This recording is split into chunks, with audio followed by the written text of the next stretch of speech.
one of the most interesting cases that gripped the nation? Well, I am here to tell you there's more to the story. Derek Chauvin, accused of kneeling on woman's back months before George Floyd's death. Okay, now this article, they're going to paint a narrative right off the bat, but I'm going to just tell you something, folks. I'm not so sure that Derek Chauvin is a racist. See, I think his whole motive is just to impress his cop buddies at how excessive he is. Look at him. That guy is a meanie, and he's sitting his ass in jail. All right? But there's a reason I'm going to say that I don't think that he's a racist. You won't know by hearing this article for a minute, because, you know, how the article is. Chauvin, the former Minneapolis police officer convicted of the murder of George Floyd, is alleged in a complaint to have thrown a woman onto the street and pressed his knee into her back on January 17th, 2020. Former Minneapolis police officer Derek Chauvin allegedly knelt on the back of a woman. He was arrested mere months before he pulled the same move that turned fatal on George Floyd. A new federal lawsuit contends. It's yet another excessive force case that comes to light against Chauvin, who is white, now serving time on state charges and a murder in connection with the death of Floyd, a black man, as well as federal charges of violating his civil rights. Oh, no, yes, he did. Floyd's May 2020 death was filmed by a passerby and showed Chauvin pressing his knee into the back and neck for nearly 9.5 minutes as Floyd pleaded, "I can't breathe," in Minneapolis. A moment that sparked national protests decrying police brutality and racism. Well, NBC has made a narrative, and they've stamped it right here in these first paragraphs, and the whole world saw it like that. But I maintain that Derek Chauvin was just impressing his cop buddies, and he just loves, his knee is colorblind. His knee just loves to be in somebody's back. Anybody's back. Okay. All right, a new complaint filed Tuesday in Minneapolis federal court alleges Chauvin and his previous partner, Ellen Jensen, used excessive force in January 2020 against Patty Day. What? No descriptor for Patty Day from NBC, who worked as the Communications and Public Outreach Director for the Minneapolis Department of Public Works. Oh, that's kind of a descriptor, NBC. The two allegedly violently yanked Day from her car, threw her onto the ground in the middle of the street. Well, you know what? Chauvin's a racist. I could see him doing that, pressing his knee into her back. The complaint said she was handcuffed and was not resisting. It don't matter. Chauvin saw a black woman, and that's what he did, right? Dave fractured her tooth and was left with bruises across her. Hey, wait a second. Hey, look at her arm. Maybe she's an albino. Okay. Dave fractured her tooth and was left with bruises across her body in the ordeal, the complaint said. The officers also allegedly failed to report their use of force in their police reports. Can you imagine that? So they busted her teeth, bruised her all up, and they didn't even mention it in their report. But guess what was not mentioned by NBC News? This was a white woman. Chauvin was just a typical excessive knucklehead. Now, you can call him a racist. I'll call him all kinds of stuff. Cops are racists. They're also just idiots. But just to make that narrative point blank, I get it. We all got to do our thing. I make fun of them every day for all kinds of things, from if they ain't got no hair to if they got the Betty Crocker hair. So don't be mad at me. I ain't mad at you. Everything's cool. All I know is NBC. Come on. On January 17, 2020, a 911 call came in at 7:45 regarding an intoxicated person who was Day in a minivan outside the caller's residence in Minneapolis. Oh, no. Day, who was depressed at the time and going through a divorce, had drank at her home. Oh, no, and woke up to an alarm reminding her to pick up her children at daycare, according to the complaint. Don't do that while you're drinking, lady. It was snowing that day, and she got into her minivan and started driving. Pulled over a couple of blocks, realizing she shouldn't be driving. Her vehicle then got stuck in a snowbank. Oh, Lordy. You guys, that's just inviting the cops. She threw her keys into the backseat to prevent her from driving. She had left her cell phone at home and couldn't call for help. Depressed and intoxicated, she felt hopeless, the complaint said. Oh, goodness. Chauvin and Jensen responded to her vehicle at 8:50 p.m. Oh. Jensen's police report said that they found Day's vehicle with its passenger side turned into snowbank, almost blocking the sidewalk. She found two people speaking to Day through the driver's window who told the officers they believed that Day had a bad situation at home and pulled over to rest. Okay, let's give the lady a break, people. Jensen talked to Day through the window. Day attempted to explain that the vehicle couldn't be driven because the keys were not in the ignition, but in the back of the minivan. Jensen didn't understand what Day was saying and pointed out the vehicle was running. Oh, no. Oh, it's one of those. Oh. Chauvin then approached the open window, reached inside the car, and unlocked the driver's door. Ooh, according to the complaint.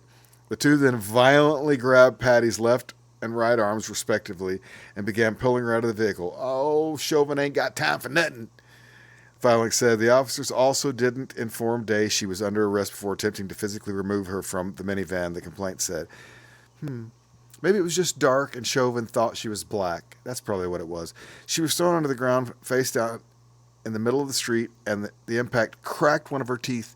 She also suffered pain into her left arm and shoulder, as well as her face, arms, hands, chest, ankle, and legs, which were scraped and bruised. The filing said, dang it. Chauvin then drove his knee into Patty's back. Oh, here's our chance. I get to use my knee, my itchy knee. Pressed her into the ground, the complaint said. Patty allegedly did not resist. She was cuffed, and Chauvin did not immediately release his knee. He doesn't like to release his knee too immediately, you guys. That's like his thing. He's like the knee guy. He's like the thinking man with his knee. Anyways, she was then made to stand up and put into the squad car lying on her side. Oh, that's nice. In an interview with NBC affiliate, Day said, I was not resisting. I was not belligerent. I was simply trying to show them that there was no keys in the ignition of my car. Well, they're still mad at you, lady. Another officer was summoned to administer field sobriety tests that concluded that Day was impaired.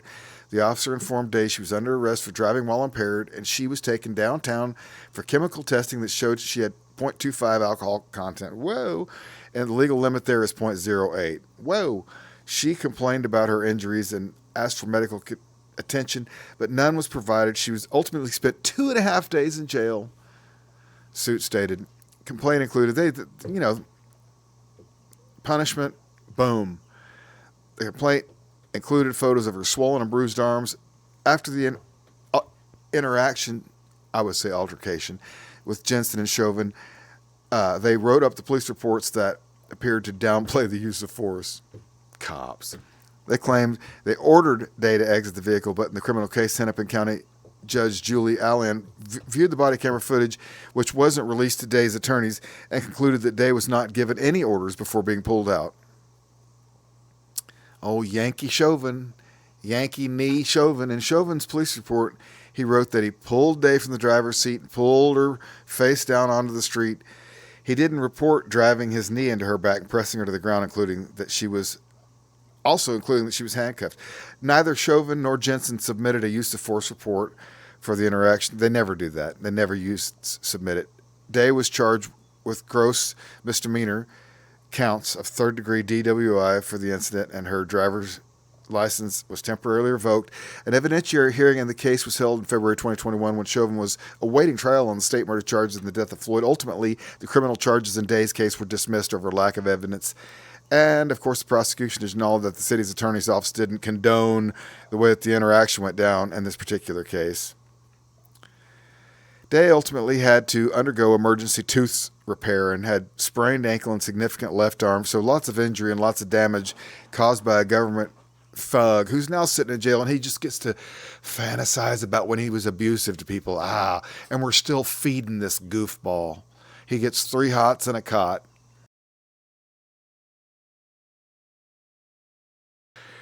Okay, blah, blah, blah. The suit, which was filed against both the officers in the city of Minneapolis, alleges the 4th and 14th Amendment were violated civil violation that seeks trial by jury and compensatory and punitive damages. I hope she does get it. Then the pattern of excessive force. The complaint said that Chauvin had a documented pattern of misconduct, which was ignored by the Minneapolis Police Department city leaders. It listed other victims of Chauvin's alleged use of excessive force, including John Pope and Zoya Code. The complaint alleged the city knew its officers were applying force to the necks and backs of prone people lying on their stomachs arrestees despite the known appreciated and obvious risks of causing injury or death from the positional asphyxia. That's what they're trying to do. We've all surmised that. In Floyd's case, his death was ruled a homicide caused by cardiopulmonary arrest, complicating law enforcement subdual restraint and neck compression by the Hennepin County Medical Examiner. However, pathologists hired by Floyd's family determined his death was caused by mechanical asphyxia.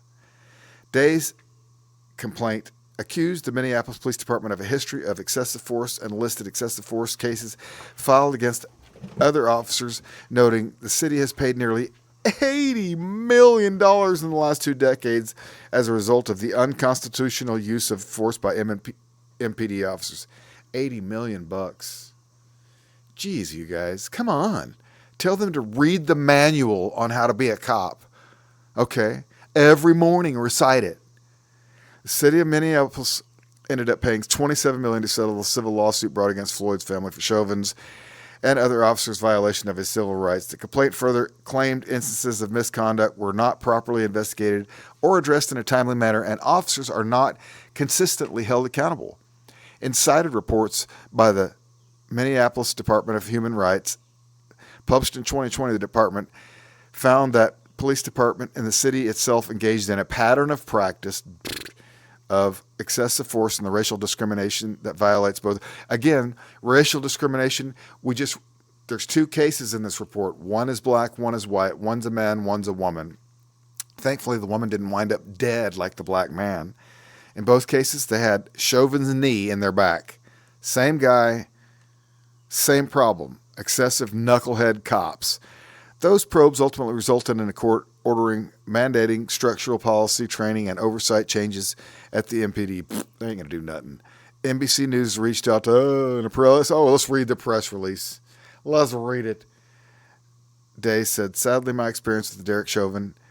Day said, sadly, my experience with Derek Chauvin is not unique. George Floyd died at the hands of this individual, and had the city intervened on his behalf after my interaction, he could still be alive today. Other people, that's true, would also have their civil rights violated, like Zoya Code and John Pope, showing his aggressive patterns.